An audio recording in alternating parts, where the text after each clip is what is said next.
G'day everyone, BH here. Today we're going to look into the Lenovo ThinkPad X390. Now this is a 13.3 inch display in a 12-inch footprint notebook. So it's pretty small, which is fantastic, and it's in the ultra lightweight class as well. Being a ThinkPad, it is a business class notebook, so it is pretty tough. So it is built to be more rugged than your usual laptop. In Australia, the starting price of this notebook is $1,520, and in US it starts off $1,170. Now this is an 8th generation Intel processor. You can get an i5 or i7 version. It is 4 cores, and it's really interesting what they kind of provide for Australia and US. So in Australia, the maximum you can get is 16 gigs of RAM. In US, you can opt in for 32 gigs of RAM. Now these are soldered RAM, so you can't really upgrade it once you've actually purchased it.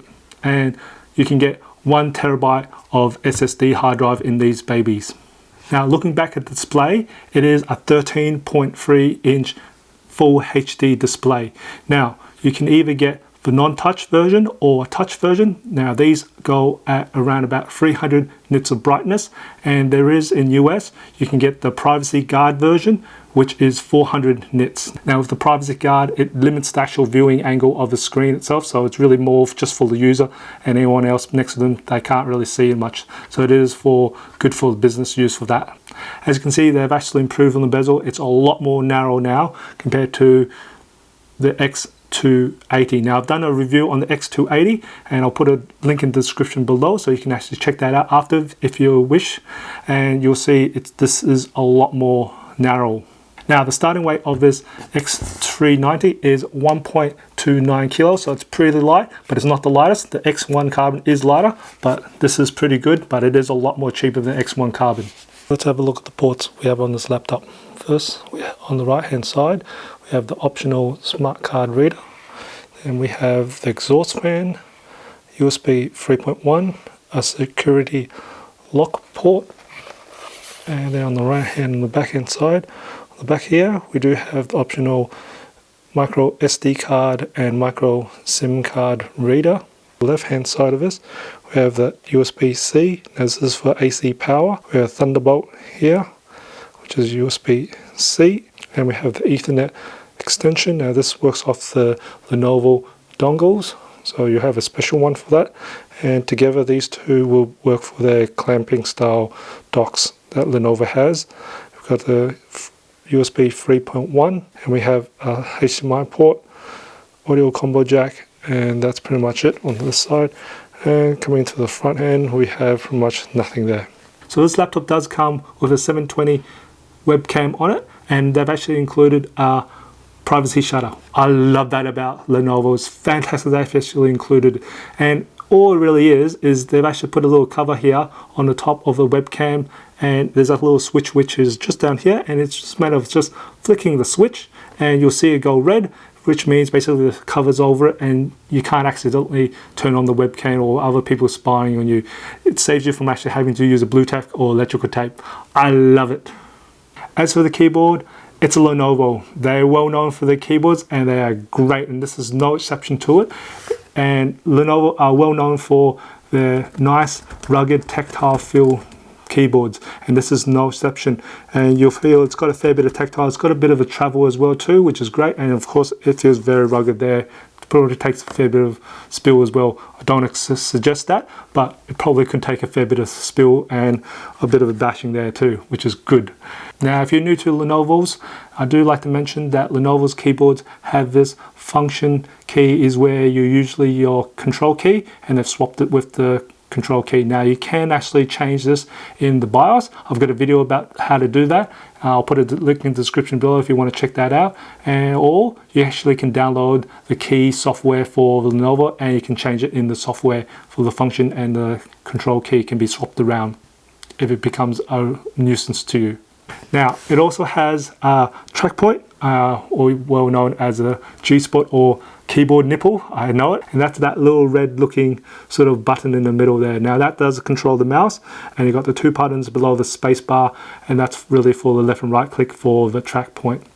Now as for the trackpad here, it is great. It's got a nice size trackpad. It's got a bit of a nice feel to a trackpad as well, and it's mechanical, so you does feel it. So it does a very well job at what it does. And right next to the trackpad, you'll have the optional fingerprint scanner as well.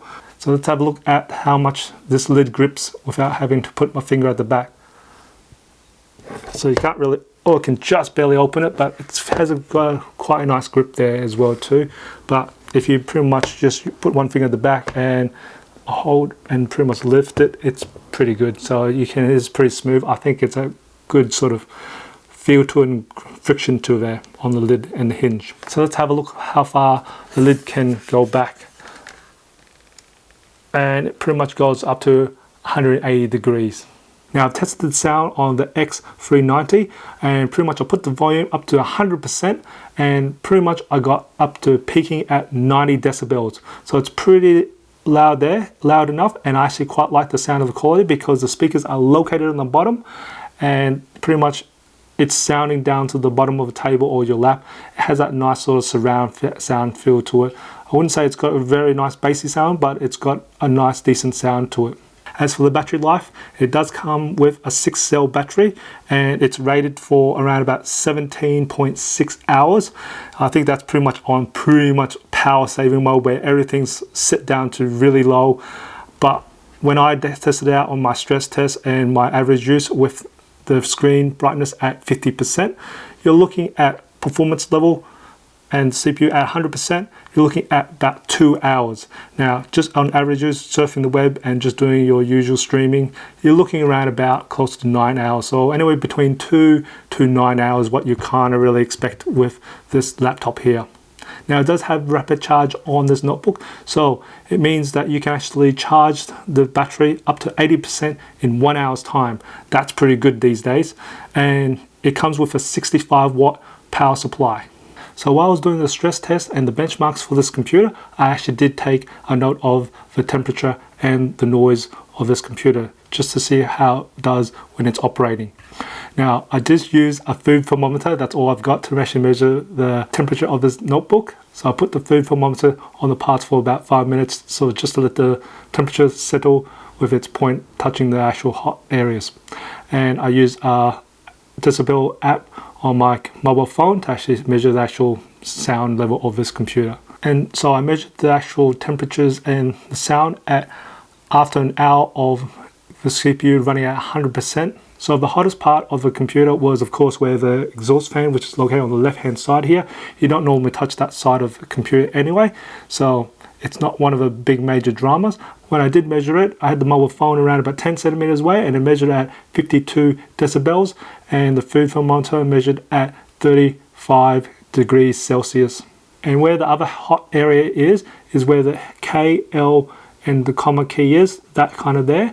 And so when you're typing, I actually didn't feel it, but that's probably the warmest part besides the exhaust fan, and it measured at 33.2 degrees Celsius, and of course 52 decibels. That's pretty good there. Very usable, very, very usable computer there. Lenovo has done extremely well in designing how to expend heat itself, and it does suck in air, and you can feel the air transfer on the holes at the back of the computer, and they do extremely well job at it.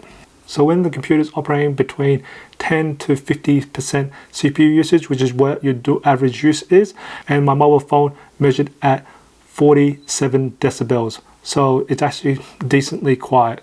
The food thermometer measured at 33.2 degrees Celsius. So that's very usable.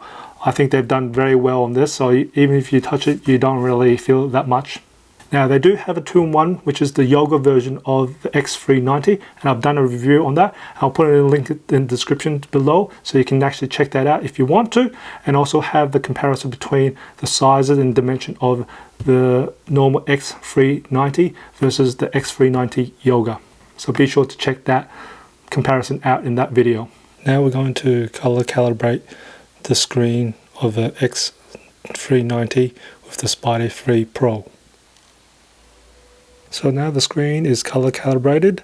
So this is what it looks like coming out of factory. So this is before calibration, and this is after calibration.